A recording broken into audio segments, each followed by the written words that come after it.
Hello, नमस्कार दोस्तों। आप सभी का स्वागत है इनोवेटिव ज्योतिष में। और मैं आपका astrology friend doctor Mahesh Joshi. ज्योतिष यात्रा के सफर को हम आगे बढ़ाएंगे। प्रीवियस मैंने 3 जो वीडियोस डाले उन पे आप लोगों का बहुत समर्थन मिला और मैंने निश्चित किया कि मैं इस सीरीज को आगे बढ़ाऊंगा जब तक आप लोग देखते रहेंगे। आप इस वीडियो को एंड तक देखिएगा। इसके अंदर आप एक बहुत बेहतरीन शनि की रेमेडी और आप बहुत बेहतरीन सूत्र सीख कर जाएंगे। तो मैं ये कहानी की फॉर्म में आपको बताऊंगा। ये सच्ची घटना पर आधारित है और ये एस्ट्रोलॉजी के कुछ सूत्र मुझे किस तरीके से मिले वो मैं आज की क्लास में बताने की कोशिश करूंगा। ये आपके सामने कुंडली लगी हुई है और इस कुंडली का ये बर्थ है आपका 15 जुलाई 1968, 23:35 दौसा राजस्थान की ये जन्म कुंडली है। और ये जन्म कुंडली की मैं आपको पूरी कहानी बताऊंगा, किस तरीके से इसमें क्या प्रेडिक्शन दी गई और क्या सूत्र दी गए। आप पूरी तरीके से इसको समझिएगा। ये समझने के लिए बहुत इंपॉर्टेंट है। आप में से बहुत सारे दोस्त बोलते हैं कि मैं जिन ज्योतिषी का रेफरेंस देता हूं उनका नाम नहीं बताता। उसका कारण ये है कि हम किसी भी व्यक्ति का तब तक नाम नहीं बता सकते जब तक कि उससे परमिशन ना ली गई हो। अब मैं किसी से मिल रहा हूँ, वेट कर रहा हूँ, तो मैं ये कहकर तो नहीं मिल रहा हूँ कि मैं आपके जो सूत्राज हैं इन्हें आपका नाम लेकर वीडियो बनाऊंगा। दूसरी है कि बहुत सारे लोगों का सजेशन आता है कि आप पॉडकास्ट क्यों नहीं करते। देखिए दोस्तों, मेरा जो पर्पज है वो किसी तरीके का प्रपंच करना नहीं है। मेरा पर्पज आपके पास एस्ट्रोलॉजी को पहुंचाना है और ईमानदार तरीके से पहुंचाना है। उसके अंदर अब बनावटीपन नहीं होना चाहिए। जो एस्ट्रोलॉजी के सूत्र है जिस फॉर्म में उसी फॉर्म में पहुंचाना है। पॉडकास्ट वगैरह एक्चुअली वो एक कमर्शियल एक्टिविटी है, उसका एस्ट्रोलॉजी से कोई भी लेना देना नहीं है। जो लोग पॉडकास्ट बनाते हैं वो कमर्शियल होते हैं, उनका पर्पज पैसा कमाना होता है। मेरा यहाँ पर पर्पज नहीं है। इस एस्ट्रोलॉजी चैनल से हम एक भी पैसा नहीं कमाते हैं, बल्कि वीडियोस बनाने में हमारे एक्सपेंसेस होते हैं। तो बहुत सारे लोग इस तरीके के कमेंट करते हैं कि हम वीडियोस शायद कोई व्यूज बढ़ाने के लिए करते हैं। हमारी ये इच्छा है कि व्यूज बढ़े, ज्यादा से ज्यादा लोग इन्हें देखें, मगर उससे हमें कुछ मिलता नहीं है। हमारे उतने व्यूज नहीं होते जिससे कि कोई हमारा रेवेन्यू आए। और जितना रेवेन्यू आता है उससे ज्यादा हम इन वीडियोस को बनाने के लिए जिन लोगों की मदद लेते हैं उन्हें पे कर देते हैं। तो जिन लोगों को इस बात की परेशानी है कि हम शायद इससे पैसा बना रहे हैं, तो उनको मैं क्लियर कर देता हूं कि ना हम बना रहे हैं, ना हमारा पर्पज है पैसे बनाने के। ईश्वर ने और बहुत सारे तरीके दिए हैं, उसमें से आप बहुत सारे लोग जानते हैं। हमारे पास हजारों लोग करेंटली भी अलग अलग कोर्सेज में रजिस्टर्ड है और वो पेमेंट करके कोर्सेज ज्वाइन करते हैं। तो उनके थ्रू हमारी अर्निंग होती है, इसलिए वो लोग चिंता ना करें जो ये सोचते हैं कि हम इसलिए वीडियोस बना रहे हैं। अब मैं माफी चाहूंगा जो भी चीज मैंने शुरुआत में बोली। अब मैं यहाँ पर आपको शुरू करता हूँ इस पर्टिकुलर कुंडली को लेकर। मैं इसकी स्टोरी बताता हूँ आपको। ये बात है अराउंड 1989-90 की। तब मैं एस्ट्रोलॉजी प्रोफेशनली स्टार्ट किया था मैंने। उम्र मेरी रही होगी 17-18 साल के करीब। और उस समय पर प्रोफेशनल एस्ट्रोलॉजी मैंने शुरू किया। एक पर्सन मेरे पास आया, एक स्टूडेंट था और वो मेरे साथ ही पढ़ने वाला स्टूडेंट था। तो मैं एस्ट्रोलॉजी किया करता था। मैं अपना बैकग्राउंड बता देता हूँ। मेरे परिवार में सभी लोग एस्ट्रोलॉजी करते हैं, महिलाएं पुरुष सब। और बहुत बड़े बड़े एस्ट्रोलॉजर्स मेरी फैमिली के अंदर हुए हैं। तो मैं बाई बर्थ एस्ट्रोलॉजी के बारे में जानता हूँ। तो बचपन से एस्ट्रोलॉजी करने का मुझे शौक था, जानकारी थी, नॉलेज थी। अब मैंने इस कुंडली को देखा। वो तो जो मेरा दोस्त था उसकी फाइनेंशियल कंडीशन फैमिली की अच्छी नहीं थी, तो उसको नौकरी की सख्त जरूरत थी।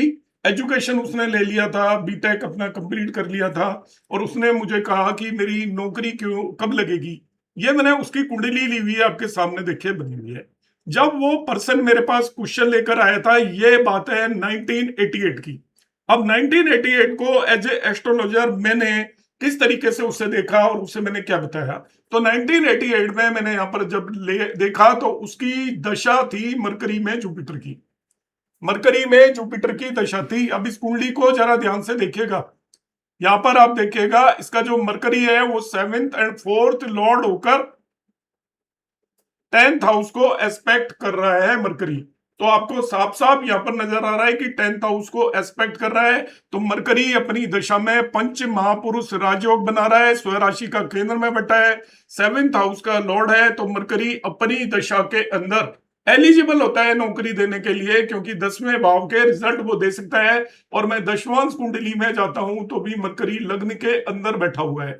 अब मरकरी लग्न में बैठा हुआ है दशमांश कुंडली का, तो वो भी जॉब दे सकता है, जो एज ए एस्ट्रोलॉजर मैंने समझा। अब मैं जब वहां पर अंतरदशा देखता हूं तो जुपिटर की अंतरदशा है, तो जुपिटर इस नेटिव का लग्नेश है, 10th लॉर्ड है, छठे भाव के अंदर बैठा हुआ है।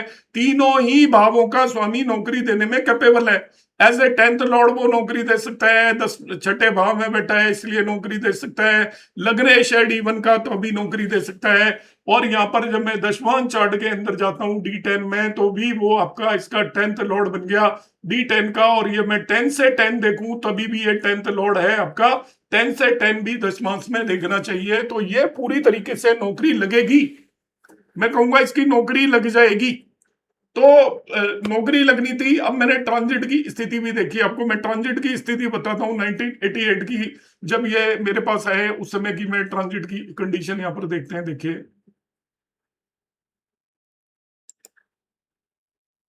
अब वीडियो को एंड तक देखना, मैं आपको एक बहुत ही जरूरी सूत्र बताने वाला हूं एंड में जाकर।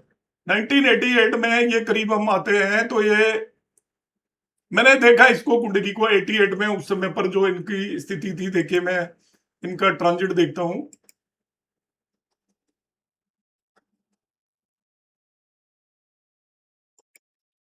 तो ट्रांजिट में एक्चुअली जुपिटर ट्रांजिट कर रहा है इनका यहाँ पर। उस समय पर जब प्रश्न आया था करीब करीब, उस समय पर जुपिटर ट्रांजिट कर रहा था 2 साइन में। तो जुपिटर एक्चुअली इनका 10th लॉर्ड भी और लग्न लॉर्ड भी है। और ट्रांजिट के जो नियम मुझे समझ में आते हैं, वो नियम ये है कि आपका भावेश भाव को इन्फ्लुएंस करे, या लग्न को इन्फ्लुएंस करे, या लग्नेश उस पर्टिकुलर भाव को इन्फ्लुएंस कर दे। तो यहां पर हम देखते हैं, देखिए भावेश मतलब 10वें भाव से रिलेटेड इवेंट देख रहा हूं, तो उसका भावेश हुआ जुपिटर। ट्रांजिट में जुपिटर ये 2 साइन के अंदर ट्रांजिट कर रहा है, तो 2 साइन से ना ही तो वो 10th हाउस को एस्पेक्ट कर रहा है, ना ही लग्न को एस्पेक्ट कर रहा है, और खुद लग्नेश भी है, तो ना ही लग्नेश को जुपिटर को वो इन्फ्लुएंस कर रहा है। तो नियम यह है कि जो आपका भावेश मतलब जिस भाव से रिलेटेड रिजल्ट देख रहे हो, वो या तो लग्नेश को इन्फ्लुएंस करे या भाव के ऊपर ट्रांजिट करे, इनमें से कुछ ना कुछ करेगा तभी इवेंट होगा। तो जुपिटर इस कंडीशन को फुलफिल नहीं कर रहा था, तो मैं आगे बढ़ा। मैंने सोचा कि जुपिटर 2 साइन में है, तो जुपिटर जैसे ही 3 साइन में आएगा, सैटर्न ऑलरेडी डबल ट्रांजिट की कंडीशन भी सेटिस्फाई कर रही है। सैटर्न ऑलरेडी 10वें भाव में ट्रांजिट कर रहा है 10th हाउस में, तो जुपिटर जैसे ही 3 में आएगा तो सारी कंडीशन फुलफिल हो जाएंगी। दशा भी सही चल रही है, अंतरदशा भी सही चल रही है, महादशा लॉर्ड भी रिजल्ट देने को तैयार है, अंतरदशा लॉर्ड भी रिजल्ट देने को तैयार है। अब केवल जुपिटर का ट्रांजिट के लिए मैं आगे बढ़ा इस तरीके से। देखिए, तो जुपिटर का ट्रांजिट मैंने देखा कि 3 साइन में जब जुपिटर ट्रांजिट करेगा, तो मैंने 3 साइन का इंतजार किया कब ट्रांजिट करेगा, और उन्हें मैंने बता दिया इस तरीके से। देखिए, जुपिटर ये 3 साइन में रफली आ गया है आपका जुलाई 1989 में। अब 1988 में मेरे से उन्होंने प्रश्न पूछा, मैंने कहा तुम्हारा जुलाई 1989 में जॉब लग जाएगा, नौकरी लग जाएगी आपकी, चिंता मत करिए। एक पोस्ट के लिए उन्होंने अप्लाई किया हुआ था, वही हुआ उनका। जो एक तरीके से होता है ना, सिलेक्शन लेटर उन्हें मिल गया, सिलेक्शन लेटर मिल गया। आप देखिए यहाँ पर ट्रांजिट की कितनी इंपॉर्टेंट कंडीशंस आ रही हैं, ट्रांजिट कितने तरीके से इन कंडीशंस को सेटिस्फाई कर रहा है। ट्रांजिट देख लेते हैं सबसे पहले हम। 9th लॉर्ड का ट्रांजिट, 10th लॉर्ड का ट्रांजिट देख लेते हैं। वो 10th हाउस को एस्पेक्ट कर रहा है, आप देख लीजिएगा 10th हाउस को एस्पेक्ट कर रहा है। सैटर्न भी 10th हाउस को एस्पेक्ट कर रहा है, तो जुपिटर और सैटर्न दोनों 10th हाउस को इन्फ्लुएंस कर रहे हैं। यहां पर हम देख लेते हैं महादशा, जो महादशा लॉर्ड मरकरी, वो अपने महादशा स्वामी के ऊपर ट्रांजिट कर रहा है, और अंतरदशा लॉर्ड जुपिटर है, वो एक तरीके से अपने कंसर्न भाव के ट्रांजिट में एस्पेक्ट कर रहा है। तो यहां पर ये आपकी कंडीशन पूरी तरीके से फुलफिल हो रही है कि भावेश भाव को इन्फ्लुएंस करे, भावेश भाव को इन्फ्लुएंस कर रहा है। मैंने इसको बता दिया कि अब आपकी इसकी जॉब लग जाएगी। उस समय पर नहीं लगी जॉब, उनको कॉल लेटर मिल गया, मगर वो जिस डिपार्टमेंट में जाना चाहते थे वहां पर सिलेक्शन का लेटर मिलने के बाद एक ट्रेनिंग हुआ करती थी। अब ट्रेनिंग जब होकर इसके बाद उसे सैलरी मिलेगी। केवल ये हमें बता दिया जाए कि भाई आपको आपका सिलेक्शन हो गया है तो काम थोड़ी चलेगा, उस पर्सन को तो पैसे की जरूरत थी, सैलरी मिलेगी। नहीं लगी, अगले 4-5 महीने भी नहीं लगी, 6 महीने भी नहीं आया कॉल लेटर, ट्रेनिंग का लेटर नहीं आया। वो पर्सन मेरे पास फिर आ गया, अब मैं परेशान, मुझे तो सारे कॉम्बिनेशन लग रहे हैं कि भाई ट्रांजिट भी कंडीशन को फुलफिल कर रहा है, पूरी तरीके से कर रहा है, थोड़ा आगे पीछे हो सकता है, डिग्री वगैरह भी मैंने चेक कर ली कि उसी डिग्री पर जाएगा तभी भी होना चाहिए, मगर यहाँ पर तो उसकी नौकरी लगी नहीं रही है। अब लग नहीं रही है तो ऐसे में हम जो एक्सपीरियंस लोगों की बात जब करते हैं, हम पुराने ज्योतिषियों की बात करते हैं, जो हम साधु महात्माओं की बात करते हैं, तो उसकी स्टोरी अब मैं बीच में लेकर आ रहा हूं आपके पास। मेरे पिता एक बहुत धार्मिक व्यक्ति थे, तो वो उनके पास साधु महात्मा अक्सर मेरे घर पर आकर रुका करते थे। तो मैं अपने घर आया हुआ था छुट्टियों के अंदर, मैं दूर कहीं रहकर पढ़ता था, तो मैं अपने घर आया हुआ था, तो वहां पर एक हरिद्वार के बहुत बड़े महान संत आया करते थे, जिन्हें धर्म की बहुत ज्यादा जानकारी थी और ज्योतिष की भी जानकारी थी। मेरे घर के अंदर अक्सर ज्योतिष और धर्म की बातें हुआ करती हैं, अक्सर यही बातें हुआ करती थी। तो उन बाबा वगैरह को मैंने खाना खिलाया और इसके बाद मैंने सोचा कि मैं जरूर इस कुंडली को डिस्कस करता हूँ, शायद मुझे कुछ सीखने को मिलेगा। उन्होंने मुझे कहा कि ये कुंडली वगैरह देखी, दशा वगैरह देखी, उन्होंने कैलकुलेट की और उन्होंने कहा बेटा इसका अगस्त 91 में इसकी सैलरी मिल जाएगी, इसको अगस्त 91 में सैलरी मिल जाएगी। मेरा जो एनालिसिस था वो तो ये कहता था कि इसको अभी 89 में क्यों नहीं इसकी नौकरी लग रही है, 89 में जब ट्रांजिट की कंडीशन भी फुलफिल कर रही है, दशाएं भी फुलफिल कर रही हैं, तो इसकी नौकरी क्यों नहीं लग रही है। अब अगस्त 91 में उन्होंने बताया मुझे, तो मैंने, क्योंकि वो मेरे से बहुत ज्यादा सीनियर थे, बहुत ज्यादा नॉलेजेबल पर्सन थे, मैंने उसको, जो मेरा फ्रेंड था, उसको बता दिया। मैंने कहा तेरा जॉब अभी तो नहीं लगेगा, अगस्त 91 में लगेगा। अब अगस्त 91 की मैं आपको ट्रांजिट की और इस कुंडली की स्थिति बताता हूं, दशाओं की स्थिति बताता हूं, आप ध्यान से देखिएगा। अगस्त 91 में जो इनकी दशा चल रही थी नेटिव की, वो मरकरी में सैटर्न की थी। मरकरी में सैटर्न की दशा आ गई। मरकरी तो वही है आपका महादशा लॉर्ड, 10वें भाव के रिजल्ट देने को तैयार है। सैटर्न को यदि आप ध्यान से देखेंगे, केयरफुली सैटर्न को देखेंगे, तो यहां पर सैटर्न एक्चुअली D1 चार्ट के अंदर 11वें भाव का स्वामी होकर दूसरे भाव में बैठा है। 11वें भाव का स्वामी होकर दूसरे भाव में बैठा है, ध्यान से समझिएगा। उन्होंने मगर एक रेमेडी भी बताई थी, वो भी मैं आपको बताऊंगा। उन्होंने कहा ये रेमेडी करेगा तो इसकी अगस्त 1991 में जॉब लग जाएगी। उसकी अगस्त 1991 में जॉब लग गई, बिल्कुल लग गई, उसको सैलरी मिल गई अगस्त 1991 में, जो उन महात्मा ने मुझे बताया। अब यहां पर मैंने देखा, थोड़ा एनालिसिस किया, तो मैंने देखा मरकरी भी कैपेबल है और 11th लॉर्ड भी आपका जॉब दे देता है। सेकेंडली आपका सैटर्न सेकंड हाउस में भी बैठा हुआ है, तो वो धन का कारक भी हो जाता है, आपको धन की प्राप्ति के भी योग बना देता है। तो मैंने अगस्त 1991 में कुंडली को लगाया और अपने आप जानने की कोशिश की कि इन्होंने अगस्त 1991 क्यों बताया और मैं क्यों नहीं जान पाया। तो देखिए मैं यहां पर इसकी इनकी ट्रांजिट की कुंडली लगाता हूं। अब देखिए मैं पुरानी ये कहानी आपको बता रहा हूं, मेरे जो बताने में थोड़ा आगे पीछे हो सकता है, आप चीज को समझने की कोशिश करना। बहुत ही इंटरेस्टिंग केस है, जो कि मैं आज तक कभी नहीं भूला हूं इसे, और मुझे सीखने के लिए मिला, आपको भी सीखने के लिए मिलेगा। मैं ट्रांजिट में आगे चला जाता हूं, ये मैं अगस्त 1991 में आ जाता हूं। ये मैंने ट्रांजिट लगा दिया है करीब करीब आपका अगस्त 1991 का मैंने लगाया, ये आपका ये देखा मैंने 14 अगस्त 1991 को, 14 अगस्त इसको, 27 अगस्त को एक तरीके से इसने ज्वाइन किया था पर्सन ने, और आपको जो अगस्त के एंड में 31 अगस्त को इसको सैलरी मिल गई थी पहली बार, 4 दिन की। तो अगस्त के महीने के अंदर ही इसको सैलरी मिल गई थी। 27 अगस्त को इसका ज्वाइनिंग था 1991 में, और 31 अगस्त को फर्स्ट सैलरी मिल गई। उन्होंने मुझे अगस्त मंथ बोला था। अब देखिए मैंने यहाँ पर आइडिया लगाने की कोशिश की कि क्या हुआ होगा। तो अगस्त में क्या हुआ, ये 14 अगस्त को जुपिटर एक्चुअली 5 साइन में ट्रांजिट किया। अब यहां पर जब ये 5 साइन में ट्रांजिट किया, तो अभी भी ये देखिए आपका लग्नेश और 10th लॉर्ड के ऊपर ट्रांजिट कर रहा है, और साथ में लग्न को भी एस्पेक्ट कर रहा है, वो सॉरी 10th हाउस को भी एस्पेक्ट कर रहा है। तो ये ट्रांजिट की कंडीशन फुलफिल होगी। सैटर्न अब 11वें भाव में चला गया और वहां से वो लग्न को एस्पेक्ट कर रहा है। सैटर्न शनि 11वें भाव में बैठकर लग्न को एस्पेक्ट कर रहा है। 11वां भाव बेसिकली अर्निंग का भाव है। 11वां भाव क्या होता है आपका? अर्निंग का भाव होता है। तो अर्निंग के भाव के अंदर चला गया है वो, उसका लॉर्ड भी है वो, उसकी दशा भी है। तो आपका 11वां भाव एक्टिवेट हो गया पूरी तरीके से, और सेकंड हाउस भी एक्टिवेटेड हो गया, क्योंकि सेकंड हाउस के अंदर सैटर्न बैठा हुआ है। अब ये लग्न को इन्फ्लुएंस करता है। तो देखिए नियम सिंपली है, भावेश लग्न को इन्फ्लुएंस करे, लग्नेश भाव को इन्फ्लुएंस करे, लग्नेश भाव को इन्फ्लुएंस कर दे, या भावेश लग्न को इन्फ्लुएंस कर दे, तभी भी इवेंट हो जाता है। 11वें भाव का लॉर्ड सैटर्न भावेश हो गया, उसने लग्न को इन्फ्लुएंस कर दिया, साथ में भाव को भी इन्फ्लुएंस कर दिया। और जो दूसरा हमारा जुपिटर है, जो आपका 10th लॉर्ड है जुपिटर, जुपिटर ने क्या किया है ट्रांजिट के अंदर, आपके 10th हाउस को इन्फ्लुएंस कर रहा है, वो लग्न लॉर्ड को इन्फ्लुएंस कर रहा है और लग्नेश को भी इन्फ्लुएंस कर रहा है। कंडीशन सारी फुलफिल हो रही है, कोई दिक्कत नहीं है। अब सैटर्न आ गया, जिस नौकरी को मैं जुपिटर में बता रहा था, तो उसकी नौकरी जुपिटर में लगी, गलत मैं भी नहीं था, मगर 2 साल इंतजार करने के बाद उसे सैलरी मिली, जो मैं नहीं आइडेंटिफाई करा और उन्होंने आइडेंटिफाई किया।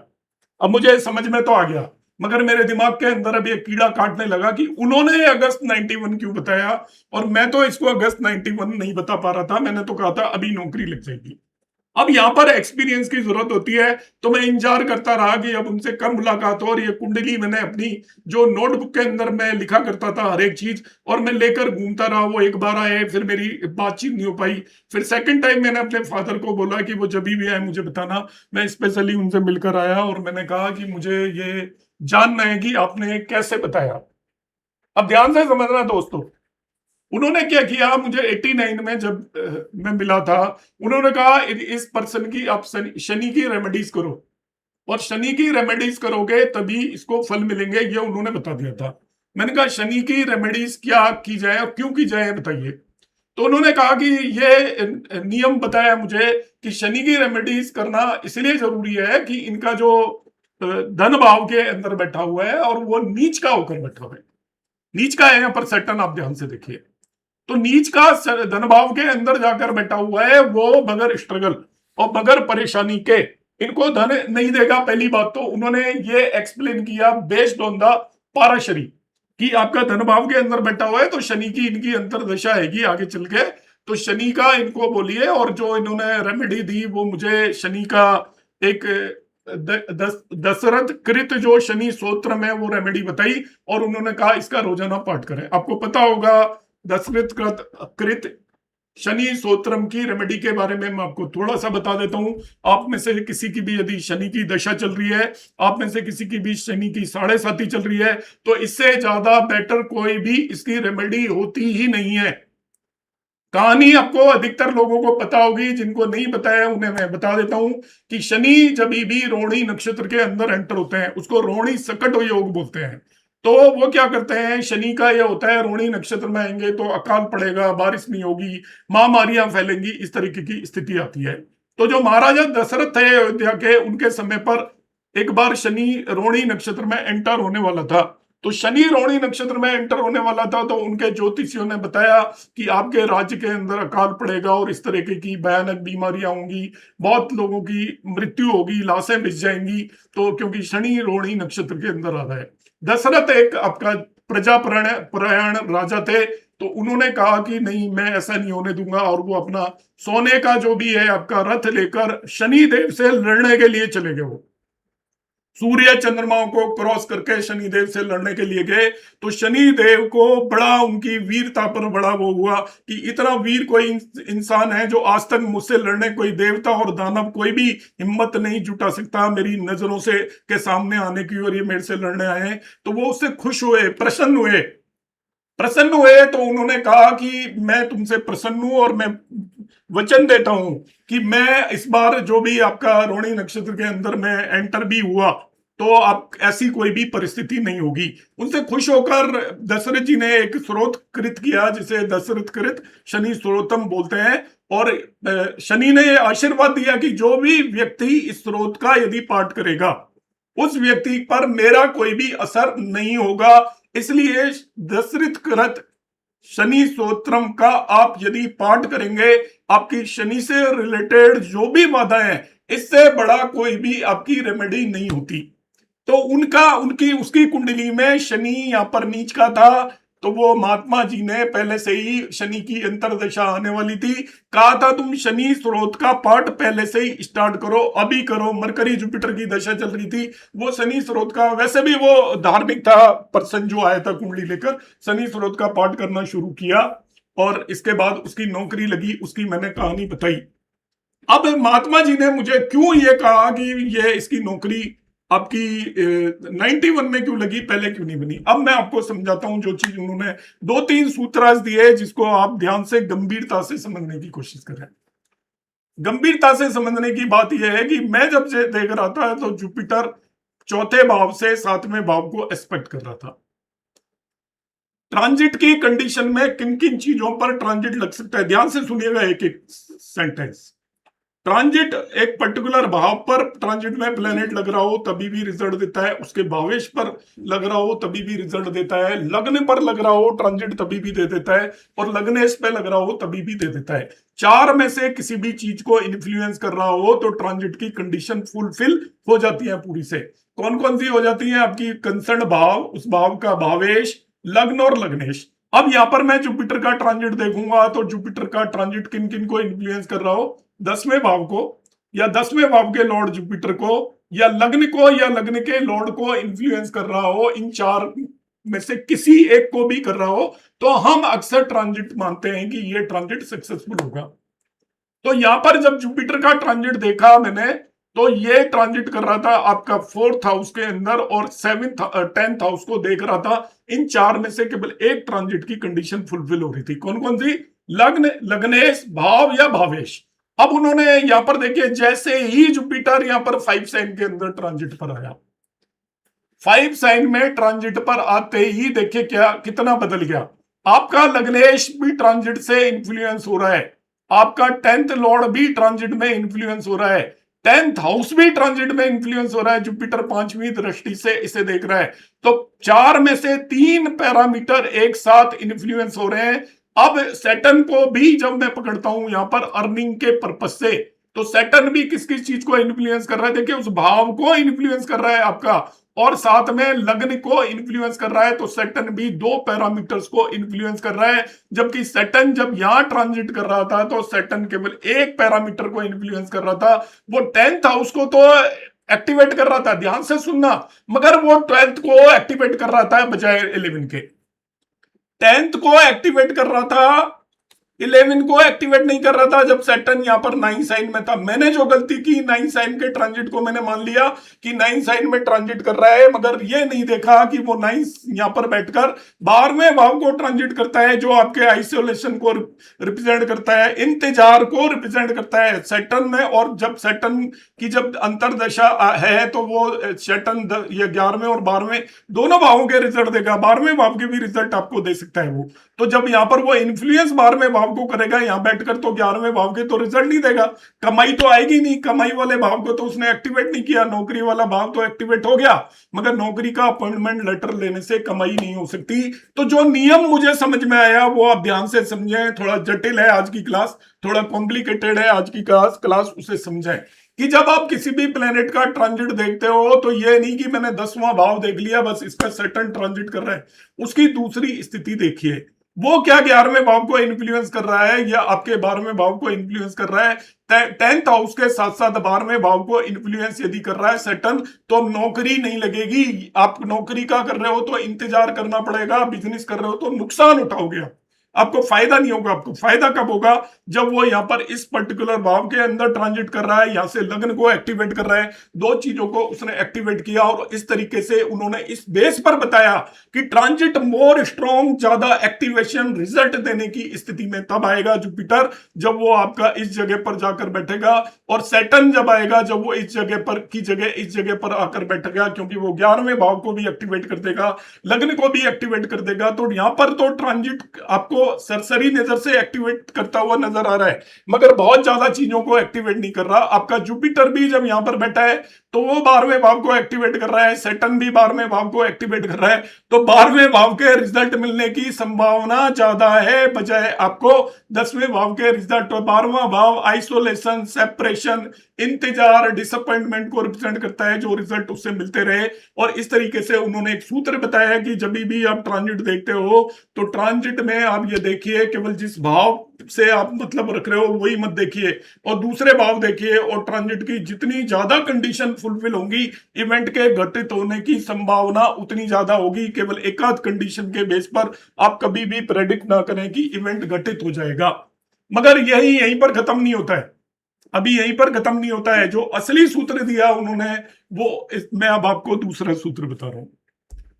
ये तो उन्होंने मुझे पाराशरी के बेस पर बता दिया, मगर नाड़ी के उनकी बहुत अनलिमिटेड जानकारी नाड़ी की, हर चीज के लिए उनके पास सूत्र हुआ करते थे। हजारों सूत्र मैंने भी लिखे हैं। अब मैं आपको एक बहुत ही गहन सूत्र बता रहा हूं, ध्यान से समझिएगा। शनि यदि किसी व्यक्ति की कुंडली में अग्नि तत्व की या जल तत्व की राशि हो, सूत्र नोट कर लीजिएगा आप ये। हालांकि मैं प्रीवियसली दूसरी फॉर्म में बताया, यहां पर मैं बता रहा हूं। अग्नि किसी पर्सन की कुंडली के अंदर यदि अग्नि तत्व की राशि में हो तो वो व्यक्ति अपने हर काम का बैठकर इंतजार करता रहेगा। कारोबार से रिलेटेड, प्रोफेशन से रिलेटेड, लैंड से रिलेटेड, और अक्सर उसकी जिंदगी के ज्यादातर काम डिले होंगे, मगर कारोबार या प्रोफेशन से रिलेटेड काम डेफिनेटली डिले होंगे यदि अग्नि तत्व की राशि कौन सी होती है, 1, 5 और 9। यदि शनि 1, 5, 9 राशियों के अंदर बैठा हुआ है तो आप ये मानकर चलिए आपको इन सभी चीजों का इंतजार करना पड़ेगा। कारण क्या बताया गया, देखिए पहली बात तो वन साइन में नीच का होता है शनि, आपको मालूम है, और बहुत सारे विद्वान ऐसा मानते हैं कि वो उस पूरे त्रिकोण में ही नीच का होता है, उस पूरी दिशा में नीच का होता है। शनि केवल वन साइन में नीच का नहीं होता, 5 साइन में भी नीच की तरह बिहेव करता है, शत्रु राशि है, और 9 साइन भी कोई मित्र राशि नहीं है। फिर नीच का क्यों बताया गया, जो आप यदि शनि का नेचर देखोगे एज ए प्लेनेट तो उसके 2 नेचर बताए गए हैं। एक तो वो ड्राईनेस को रिप्रेजेंट करता है, और दूसरा वो आपका सर्द ठंडा ग्रह है, तो ठंडा भी है और ड्राई भी है। अब ठंडे ग्रह को आप किसी ठंडी चीज को यदि अग्नि तत्व की जगह पर प्लेस कर दोगे, जैसे आपने क्या किया, आइस को उठाकर किसी गर्म पानी के अंदर डाल दिया तो उसका अस्तित्व ही खत्म हो जाता है, अस्तित्व ही खतरे में पड़ जाता है। तो जब शनि अग्नि तत्व की राशियों में होता है तो उसका अस्तित्व खत्म हो जाता है, वो किसी भी तरीके के रिजल्ट देने की स्थिति में नहीं होता। जब शनि रिजल्ट नहीं देता तो कर्म का कारक है, ऐसे व्यक्ति को कर्म से रिलेटेड रिजल्ट मिलने में बहुत बड़ी परेशानी होती है।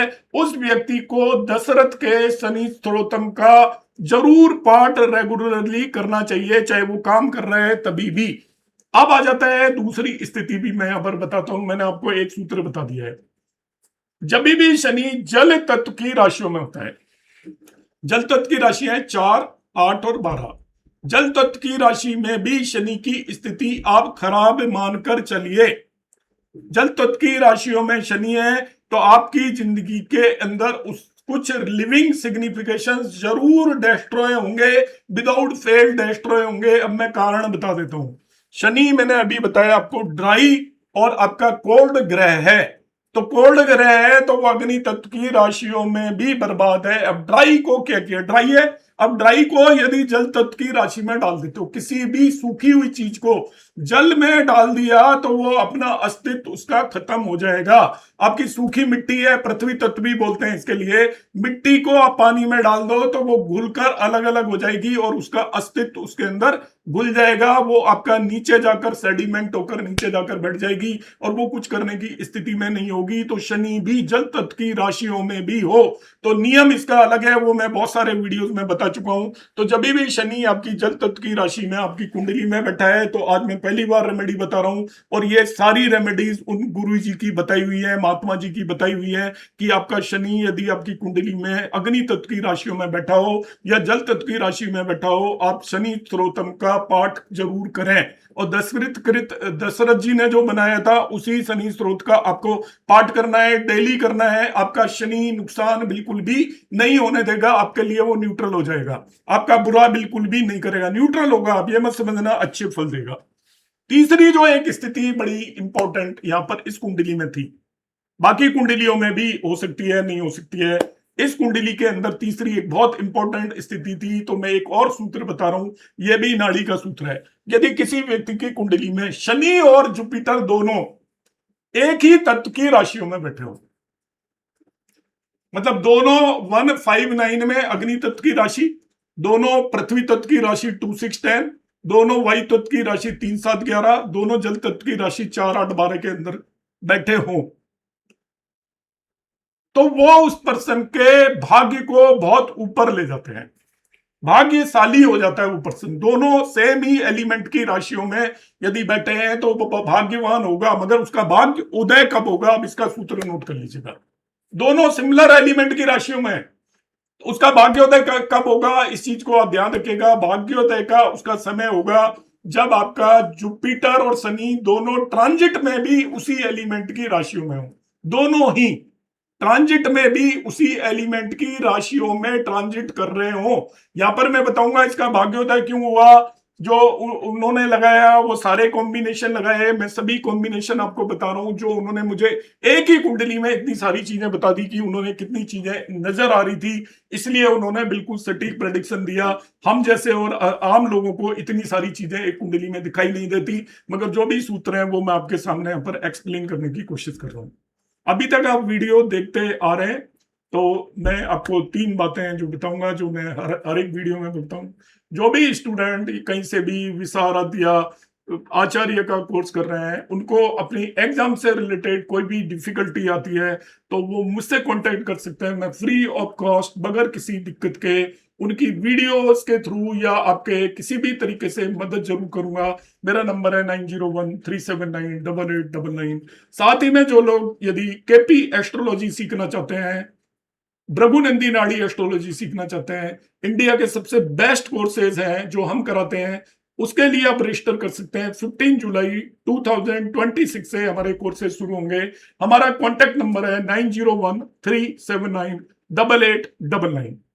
अब आ जाते हैं हम यहाँ पर, जो मैं सूत्र बता रहा था कि आपका जो बहुत इंपॉर्टेंट सूत्र है कि आपके दोनों सैटर्न और जुपिटर, यहां पर मैं इस कुंडली में सैटर्न और जुपिटर आपको दिखाई दे रहा है, ये आपके अग्नि तत्व की राशि है। ये व्यक्ति का भाग्योदय जिंदगी में जरूर होगा और कई बार होगा, एक्सेप्शनल होगा, दोनों एक ही एलिमेंट की राशियों में। कब होगा ये आपको मैं बता देता हूं, जब ट्रांजिट वाले सैटर्न और जुपिटर भी अग्नि तत्व की राशियों में होंगे। ट्रांजिट वाले सैटर्न और जुपिटर भी जब अग्नि तत्व की राशियों के अंदर ट्रांजिट कर रहे होंगे, उस समय पर इस व्यक्ति का भाग्योदय होगा। अब इसकी नौकरी क्यों लगी, इसको तनख्वाह क्यों मिली, देखिए इसका जुपिटर अब अग्नि तत्व की राशि में ही ट्रांजिट कर रहा है। जुपिटर के ऊपर सैटर्न आपको नजर जरूर ये कैप्रिकॉर्न में आ रहा है, मगर रेट्रोग्रेड प्लेनेट को ट्रांजिट में हम प्रीवियस साइन में भी कंसीडर करके चलेंगे। यदि कोई भी ग्रह वक्री है तो वो पिछली राशि के अंदर भी होगा। तो सैटर्न यहां पर है आपका, यहां पर भी अवेलेबल होगा। अब वो एक ही एलिमेंट की राशियों में होंगे तो वो एक दूसरे से त्रिकोण में आ जाते हैं। आपकी नेटल चार्ट में भी दोनों त्रिकोण में है और ट्रांजिट में भी दोनों त्रिकोण में है। वो आपकी जिंदगी का सबसे बेहतरीन समय होगा। अब आप कहोगे हमारे साथ तो ऐसा नहीं हुआ, नहीं हुआ तो भी समझ लीजिए वो आपकी जिंदगी का सबसे बेहतरीन समय है। उससे बेहतर समय आपको कभी भी नहीं मिलेगा जिंदगी में। 2 बार 3 बार 4 बार जब भी आएगा, ये समय आपकी जिंदगी का सबसे बेहतरीन समय होगा। तो यदि सैटर्न और जुपिटर दोनों आपके सेम एलिमेंट की राशियों के अंदर है, ट्रांजिट वाले भी सैटर्न और जुपिटर उन्हीं एलिमेंट की राशियों में जब ट्रांजिट कर रहे होंगे, वो आपका भाग्योदय का समय होगा। तो इनकी कुंडली के अंदर आपका सैटर्न और जुपिटर आपकी सेम एलिमेंट की अग्नि तत्व की राशियों में थे। जुपिटर भी अग्नि तत्व पर था और सैटर्न भी यहाँ पर ट्रांजिट की वजह से अग्नि तत्व में है, इसलिए वो कंडीशन भी फुलफिल हुई। इसलिए उन्होंने बताया था कि इसकी जो नौकरी है, बिल्कुल सटीक प्रेडिक्शन दी थी कि अगस्त 1991 के अंदर लगेगी, और वो अब मुझे समझ में आ चुकी है। मैं भी इन कॉम्बिनेशंस को अपनी क्लासेस में पढ़ाता हूँ, समझाता हूँ। तो ये पुरानी कहानी थी, आपको कैसे कंसेप्ट लगे, आप मेन फोकस कंसेप्ट पर ही रखिएगा। कहानी की फॉर्म में मैं इसलिए बता रहा हूं जिससे कि आपके माइंड के अंदर ये कंसेप्ट बैठ सके और आप मेरे कंसेप्ट सीखें। वीडियो लंबा हो जाता है, इधर उधर की बातें मैं ज्यादा कर देता हूं, तो उसके लिए क्षमा चाहता हूं। मगर आप लोगों को मेरा जो पर्पज है वो अलग अलग तरीके से बताने का है। बहुत लोग कमेंट करते हैं, इधर उधर की बात बहुत ज्यादा होती है, तो समझाने में कभी भी ऐसा नहीं होता है। मैं मैथमेटिक्स तो पढ़ा नहीं रहा हूं कि 2 × 2 = 4 है। एस्ट्रोलॉजी बगैर इधर उधर की बातों के ना आपको करनी चाहिए और ना ही हमें समझ में पूरी तरीके से आएगी। तो आप उन बातों का बुरा ना माने। उम्मीद है आपको ये वीडियो अच्छा लगा होगा। यदि आपको अच्छा लगा हो तो आप कमेंट जरूर करिएगा, कंजूसी नहीं करिएगा कमेंट करने में। नमस्कार, धन्यवाद, हरे कृष्णा।